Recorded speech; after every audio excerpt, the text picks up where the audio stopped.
वज़ुमतुशम सामिल कार आज रमज़ान मुबारक का जुम्मतुल विदा है और रमज़ान मुबारक के जुम्मतुल विदा की फ़ज़ाइल के हवाले से कुछ मालूमात आपके सामने अर्ज़ करनी है। जुम्मा के फ़ज़ाइल के अंदर अल्लाह तबारक व तआला ने क़ुरआन मजीद फ़ुरक़ान हमीद के अंदर एक पूरी सूरत जो है सूरह जुमा के नाम से नाज़िल फरमाई है और जिसके अंदर इसके फ़ज़ाइल व मसाइल अल्लाह तबारक व तआला ने ज़िक्र फरमाए हैं।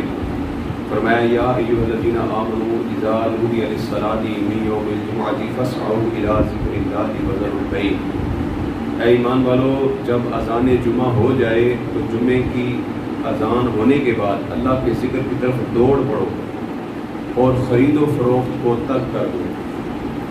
और ये कुरान मजीद फ़ुरक़ान हमीद की आयत का ये हिस्सा जो है ये नसे क़तई है और नसे क़तई से जो बात साबित हो जाए उस पर अमल करना फ़र्ज़ हो जाता है और उसके ख़िलाफ़ अमल करना गुनाह कबीरा और हराम हो जाता है।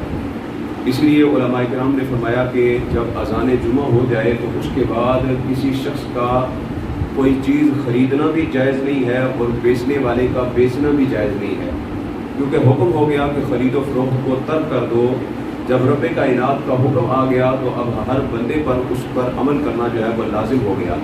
ख़रीदो फ़रोख्त के तर्क करने का जो है वो हुक्म दिया गया है, ना ख़रीदा जाएगा ना फ़रोख्त किया जाएगा। तो हर चीज़ को छोड़ छाड़ के बस अल्लाह तबारक व तआला की ज़िक्र की तरफ जो है वो दौड़ पड़ो। हज़रत मूसा अलैहिस्सलाम ने अल्लाह तबारक व तआला की बारगाह में अर्ज़ की, या बारी ताला, तूने यहूदियों को हफ्ते का दिन अता फरमाया है और नसारा यानी ईसाइयों को तो इतवार का दिन अता फरमाएगा। तो या बारी ताला, तूने अपने महबूब नबी मोहम्मद मुस्तफ़ा सल्लल्लाहु अलैहि वसल्लम की उम्मत को कौन सा मुबारक दिन अता फरमाया है? तो रब कायनात ने इरशाद फरमाया, ए मूसा, मैं अपने महबूब नबी की उम्मत को जुम्मतुल मुबारक का दिन अता फरमाऊँगा। अर्ज़ की, या बारी ताला, इस दिन की क्या फजीलत है? तो रब कायनात ने फरमाया कि अगर ये जुमा का दिन जो मैं अपने महबूब की उम्मत को अता करूँगा, ए मूसा, अगर मैं पहली उम्मतों को अता फरमा देता या तेरी उम्मत को अता फरमा देता तो इस जुमे के दिन के सदक़े से जो लोगों के चेहरे बिगड़ जाते थे गुनाहों की वजह से, जो चेहरे लोगों के बदल जाते थे, इस जुमे के सदक़े से अल्लाह तबारक व तआला लोगों के चेहरे बदलना ख़त्म कर देता। तो ये अल्लाह तबारक व तआला की तरफ से बहुत बड़ा इनाम है जो जुमे की सूरत में अल्लाह तबारक व तआला ने उम्मत मुहम्मदिया को अता फरमाया है। और जुम्मतुल मुबारक के इतने फ़ज़ाइल जो हैं वो हदीस के अंदर आए हैं और इतनी वईदें इसके तर्क करने के हवाले से आई हैं। मेरे आका सल्लल्लाहु अलैहि वसल्लम की हदीस मुबारक का मफ़हूम है, मेरे आका ने फरमाया, जो शख्स जुमा के दिन अच्छी तरह जुमा के लिए तैयार हुआ, उम्दा लिबास पहना और खुशबू लगाई, खुशबू लगा कर सुन्नत मुस्तफ़ा के मुताबिक तैयारी करके वो मस्जिद के अंदर आया, तो फरमाया उसकी जो खुशबू लगाना है उसकी कितनी फजीलत है। मेरे आका ने फरमाया, जो बंदा खुशबू लगाएगा उसकी खुशबू जितने लोगों तक पहुँचेगी उतनी तादाद के अंदर ग़ुलाम आज़ाद करने का सवाब अल्लाह तबारक व तआला उसे अता फरमा देगा। इसलिए जुमे के दिन खुशबू भी लगानी चाहिए, अच्छी तरह पाक साफ़ होकर तहारत हासिल करके सुन्नत मुस्तफ़ा के मुताबिक जो है वो मस्जिद के अंदर आना चाहिए। और एक और हदीस मुबारक का मफ़हूम है, मेरे आका ने फरमाया, जो जुमे के दिन एहतमाम के साथ नमाज जुमा के लिए हाज़िर हुआ और उसने किसी शख्स को ईज़ा न दी, किसी को तकलीफ़ ना दी और आराम से नमाज जुमा उसने अदा की और उसके बाद वापस गया, तो फजीलत यह है, मेरे आका ने फरमाया, साबिक़ा जुमा से लेकर इस जुमा तक जितनी भी उसकी ख़ताएँ उसके गुनाह हुए होंगे अल्लाह तबारक व तआला इस नमाज के सदक़े से मुआफ़ फरमा देगा। तो नमाज जुमा की ये फजीलत भी सामने आ गई। अब जो लोग मस्जिद में पहले नहीं आते, आखिर में आते हैं और इंतज़ार में होते हैं, बाद तो ऐसे भी होते हैं कि जिनका दिल होता है कि पहली रकत में भी इमाम साहब जो है वो रुकू में चले जाएँ तो फिर हम शामिल हों, हमें जो है वो किरात भी पीछे खड़े होकर ना सुननी पड़े। इस तरह वो ताख़ीर में खुतबे के बाद जो है वो आ रहे होते हैं, अज़ान के बाद आ रहे होते हैं, जमात के वक्त आ रहे होते हैं। मेरे आका करीम सल्लल्लाहु अलैहि वसल्लम की हदीस मुबारक समाअत फरमाएँ और दिलों को रोशन फरमाएँ। मेरे आका सल्लल्लाहु अलैहि वसल्लम की हदीस मुबारक का मफ़हूम है, मेरे आका ने फरमाया, जो जुमा का दिन सबसे पहले मस्जिद के अंदर आया, अल्लाह तबारक व तआला उसे एक ऊँट अल्लाह की राह में कुर्बान करने का सवाब अता फरमाएगा। ऊँट कितना महंगा जानवर है, बड़े बड़े अमीर लोगों में से भी बहुत कम लोग ऐसे हैं जो ऊँट की कुर्बानी अल्लाह की बारगाह में दे सकते हैं। मेरे आका ने फरमाया कि मेरी उम्मत हर जुमे को ऊँट कुर्बान करने का सवाब हासिल कर सकती है, लेकिन उसके लिए तरीका ये है कि अपने आराम को छोड़कर जुमा के दिन सबसे पहले मस्जिद में आना पड़ेगा। फरमाया जो सबसे पहले मस्जिद में आएगा उसे अल्लाह तबारक व तआला एक ऊँट कुर्बान करने का सवाब अता फरमाएगा। फरमाया जो उसके बाद मस्जिद के अंदर आएगा अल्लाह तबारक व तआला उसे एक गाय अल्लाह की राह में कुर्बान करने का सवाब अता फरमाएगा। फरमाया जो उसके बाद अल्लाह की बारगाह में जुमा के दिन नमाज जुमा अदा करने के लिए जो आएगा अल्लाह तबारक व तआला उसे एक बकरा अल्लाह की बारगाह में कुर्बान करने का सवाब अता फरमाएगा।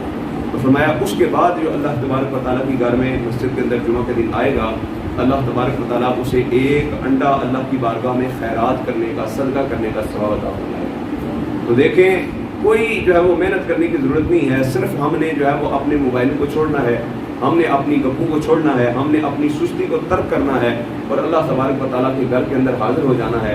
और अल्लाह के घर में हम हाजिर होंगे अल्लाह तबारक व तआला हमें बेशुमार जो है वो सवाब और बेशुमार नेकियां अता फरमाएगा। और अक्सर लोग नमाज जुमा के दिन मस्जिद के अंदर आ तो जाते हैं लेकिन पहली सफ़ के अंदर जो है वो फिर भी शामिल नहीं होते। मेरे आका ने फरमाया कि अगर मेरी उम्मत को पता चल जाए कि पहली सफ़ के अंदर खड़े होने का कितना सवाब है तो मेरे आका ने फरमाया मेरी उम्मत फिर मस्जिद के अंदर पहली सफ़ में खड़े होने के लिए वो कुर्रा अंदाज़ी डाला करे।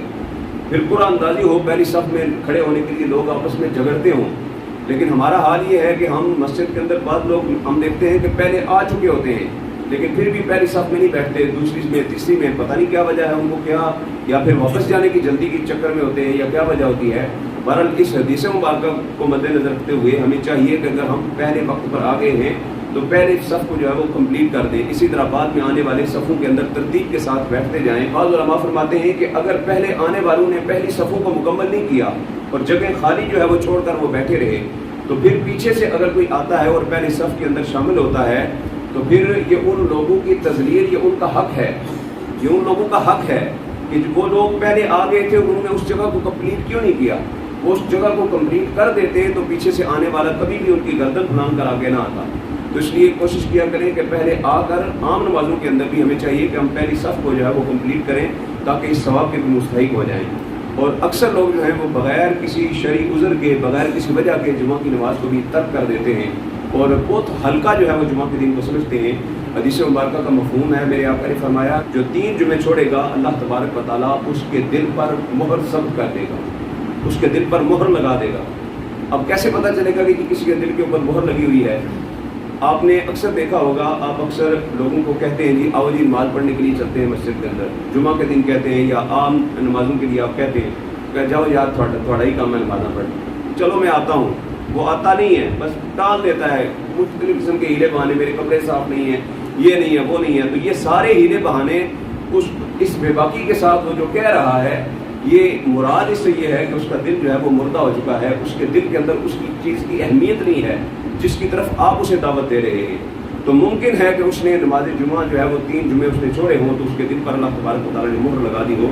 तो इसलिए जुमे को बेहतरीन एहतमाम के साथ जुमे के दिन आना चाहिए। आखिर में वाक़या एक समाअत फरमा लें जुम्मतुल मुबारक के हवाले से। एक शख्स था जो खेती बाड़ी करता था, देहात के अंदर रहने वाला था।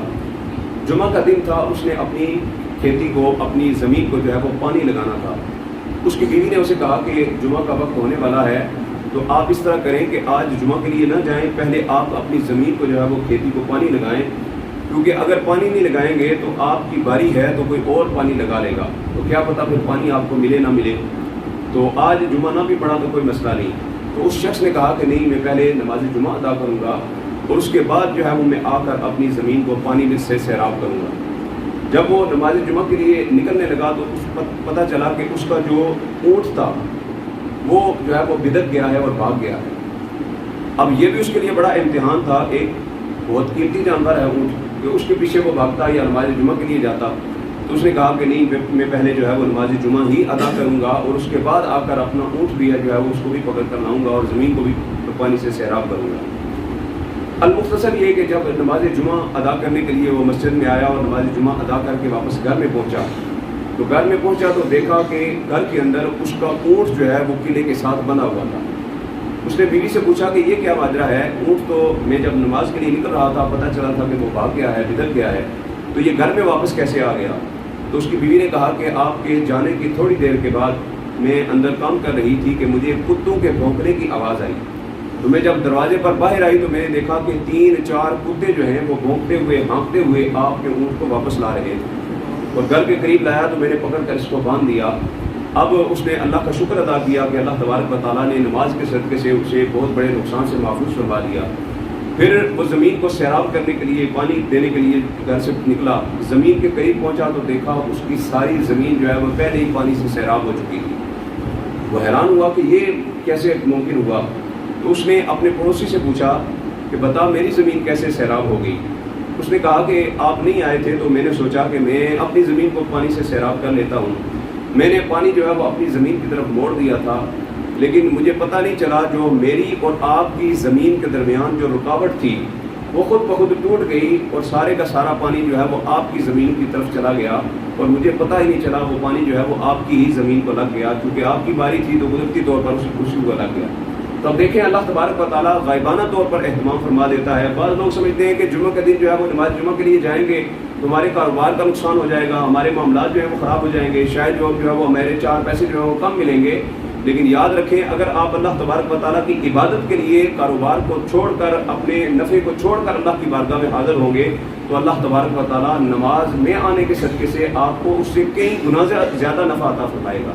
اور بعض اوقات ایسا ہوتا ہے کہ جہاں پر بندے کو 1 لاکھ جو ہے وہ جہاں پر کفایت کرتا ہے بندے کا نمازوں کے صدقے سے, اللہ کی اطاعت کے صدقے سے, وہاں پر 1000 بھی کافی ہو جاتا ہے اللہ تبارک و تعالیٰ کی عطا کردہ برکتوں کے صدقے سے. تو اس لیے نماز جمعہ اور دیگر نمازوں کا جو ہے وہ ہمیشہ اہتمام کرنا چاہیے اور بالخصوص جمعۃ الوداع کے حوالے سے جو ہے وہ اہتمام کے ساتھ مسجد میں آئیں, کیونکہ یہ رمضان المبارک کا آخری جمعہ ہے, جمعۃ الوداع ہے. کیا پتہ زندگی میں پھر دوبارہ ہمیں رمضان نصیب ہو نہ ہو. کتنے لوگ ہیں جو پچھلے سال ہمارے ساتھ موجود تھے اور اس سال آج جو ہے وہ ہمارے ساتھ دنیا میں موجود نہیں ہیں, دنیا سے تشریف لے جا چکے ہیں. اور کچھ ایسے بھی ہیں جو پچھلے سال تو مسجدوں کے اندر آ سکتے تھے لیکن اب ایسے مرضوں کے اندر مبتلا ہوئے کہ آج وہ ہے وہ مسجدوں میں بھی حاضر نہیں ہو سکتے. اس لیے جو وقت اللہ تبارک و تعالیٰ نے عطا فرمایا ہے وہ غنیمت جانتے ہوئے اللہ تبارک و تعالیٰ کی عبادت کے لیے حاضر ہونا چاہیے. اللہ تبارک و تعالیٰ کو عمل کرنے کی توفیق